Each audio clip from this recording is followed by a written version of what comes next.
सिद्दीकी जी, मैं आपको कह रहा हूं, आप जैसा व्यक्ति जो करीब 50 वर्षों से सामाजिक जीवन जी रहा है और राजनीतिक जीवन जी रहा है, और आप असलियत में क्या है ये दिखा दिया। खुद हिंदू है, तो क्या इनका बेटा हिंदू है या मुसलमान है? मुसलमान है तो क्या आपने अपने पत्नी के साथ ज्यादती नहीं की? कह रहे हैं कि आप पाकिस्तान चले जाओ, तो कह रहे हैं कि ये कहने वाले कौन है? भाई, आपने कहने का मौका क्यों दिया?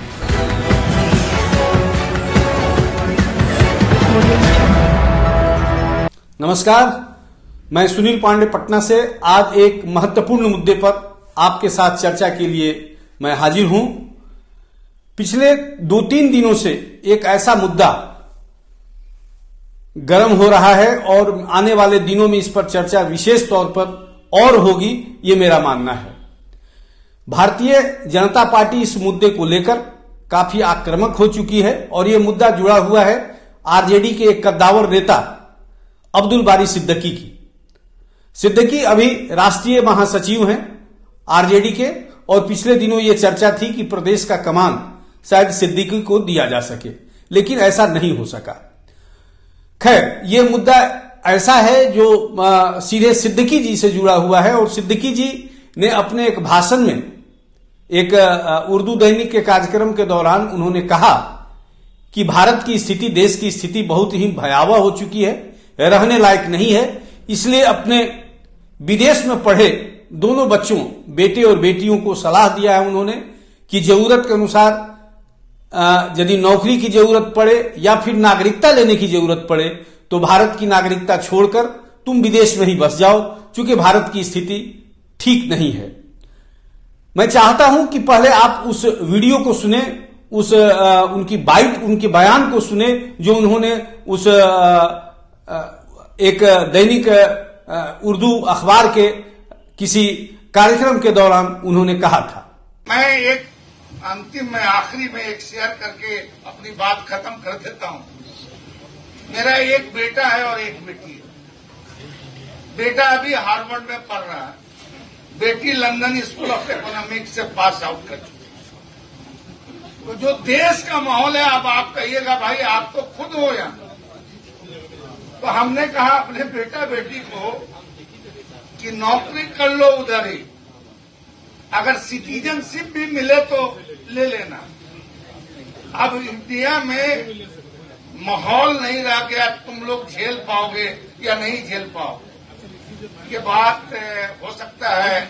आप समझ सकते हैं कि कितनी तकलीफ से आदमी ये बात अपने बाल बच्चों को कहेगा कि अपना मातृ वतन, अपनी मातृभूमि को छोड़ दो। ये दौर आ गया। तो आपने सुन लिया सिद्दीकी जी को ये क्या कह रहे थे। वो बड़े सीना चौड़ा करके यह बात कह रहे थे कि हमने भारत की स्थिति, अब भारत में रहने के लायक की स्थिति नहीं है, इसलिए हमने बच्चों को सलाह दिया है कि हार्वर्ड का पढ़ा हुआ है और एक लंदन स्कूल ऑफ इकोनॉमिक्स का। अब सवाल ये उठता है कि आखिर सिद्दीकी जी क्यों असुरक्षित महसूस कर रहे हैं। बड़ा सवाल यह है कि उन्होंने यह कहते हुए थोड़ा सा भी अपने दिमाग पर जोर नहीं डाला कि उनका बेटा हो या बेटी, आज यदि वो एडल्ट है, ग्रेजुएट है, पीएचडी है, रिसर्च स्कॉलर है, तो आज से 20-25 साल पहले उसने अपनी पढ़ाई की शुरुआत की होगी। जाहिर है उस समय यहां का शासन व्यवस्था प्रदेश में कहें तो आरजेडी की होगी और देश के स्तर पर कहें तो कांग्रेस सत्ता में थी। तो क्या आज से 20 साल पहले भी देश की स्थिति ऐसी बन गई थी कि उनके बच्चे भारत में शिक्षा नहीं ग्रहण कर सकते थे? इस प्रश्न का जवाब सिद्दीकी जी क्या देंगे। दूसरा महत्वपूर्ण बात, आप दर्शकों को यह बताते हुए मुझे आश्चर्य हो रहा है कि सिद्दीकी जी की पत्नी खुद हिंदू है, तो क्या इनका बेटा हिंदू है या मुसलमान है? मुसलमान है तो क्या आपने अपने पत्नी के साथ ज्यादती नहीं की? बेटी इनकी क्या है, हिंदू है या मुसलमान है? यह पहले तय होना चाहिए। ये दोनों के बच्चे हुए, किस हक से आपने उसको मुसलमान बना दिया? और यदि मुसलमान बना दिया तो आप किस तरह से असुरक्षित हो गए भारत में? इसका जवाब कौन देगा? दूसरी बात कि सिद्दीकी जी एक कद्दावर नेता है, आरजेडी का, मुस्लिम का बड़ा चेहरा है। ये पिछले दिनों वर्षों तक सत्ता में रहे, मंत्री भी रहे हैं ये प्रदेश में, तब तक इनकी कोई सुरक्षा में कोई दिक्कत नहीं थी।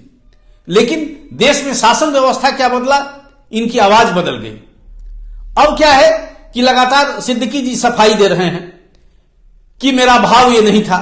अरे भाई साहब, आप सीधे सीधे माइक पे ये बोल रहे हैं कि भारत में, देश में ये स्थिति रहने लायक नहीं है। अब यहां से नहीं, बच्चों को हमने कह दिया विदेश में सेटल हो जाने के लिए। अब बीजेपी यदि कह रही है कि आप पाकिस्तान चले जाओ, तो कह रहे हैं कि ये कहने वाले कौन है? भाई, आपने कहने का मौका क्यों दिया? सवाल ये उठता है, आपको किसने कह दिया कि ये देश असुरक्षित है? देश असुरक्षित है तो आपके घर में के अंदर जो आपकी पत्नी हिंदू है, उससे आप क्या व्यवहार करते होंगे, आप कल्पना कर सकते हैं। मैं उनकी पत्नी की भूरी भूरी प्रशंसा करता हूं, नहीं तो इस बयान के बाद यदि उनमें थोड़ी भी हक हकूक की बात की होती तो आज उनका बयान सामने आता मीडिया के। सिद्दीकी जी, आप जैसे दिखते हैं वैसे नहीं हैं। आप सांप्रदायिकता के चादर में ओढ़कर सेकुलर बनने की कोशिश कर रहे हैं। आखिर किसने इस देश की ऐसी स्थिति कर दी? आप कहना क्या चाहते हैं? क्या 2014 के बाद से ही देश की स्थिति ऐसी बनी है? उसके पहले जो शासन व्यवस्था में थे, उन्होंने क्या वो इसके लिए जिम्मेदार नहीं है? क्या ये स्थिति अचानक बदल गई? आज हर पार्टी हिंदुओं की बात कर रहा है। क्यों? क्योंकि अब हिंदुओं का वोट एक मुश्त पड़ने लगा है। आज से 10 साल पहले मुस्लिम बहुत बड़े वोटर हुआ करते थे किसी को रिझाने के लिए, लेकिन आपको आश्चर्य होगा या आप देख रहे होंगे, कोई भी संवेदनशील व्यक्ति इस बात को महसूस कर सकता है कि अब देश में मुसलमानों की बात कोई नहीं कर रहा है, अब हिंदुओं की बात कर रहा है। तो ये पूरी तरह से वोट की राजनीति है। लेकिन आप जैसा व्यक्ति, सिद्दीकी जी, मैं आपको कह रहा हूं, आप जैसा व्यक्ति जो करीब 50 वर्षों से सामाजिक जीवन जी रहा है और राजनीतिक जीवन जी रहा है, और आप असलियत में क्या है ये दिखा दिया, और आप सफाई दे रहे हैं। सफाई कैसा? दोषी आप हैं। आप मौका दिया। यदि निखिल आनंद यह बयान दे रहा हो कि आप पाकिस्तान चले जाओ, तो वो कहां गलत है भाई? आपने मौका दिया है। तो ये देश की राजनीति और राजनीति को समझने वाले ये लोग राजनेता हैं, कहने के लिए गंभीर नेता ये माने जाते हैं, मुस्लिम का बड़ा चेहरा है, लेकिन इनकी हकीकत सामने आई। अब ये लोगों के ऊपर निर्भर है कि इनके साथ क्या व्यवहार किया जाए। धन्यवाद।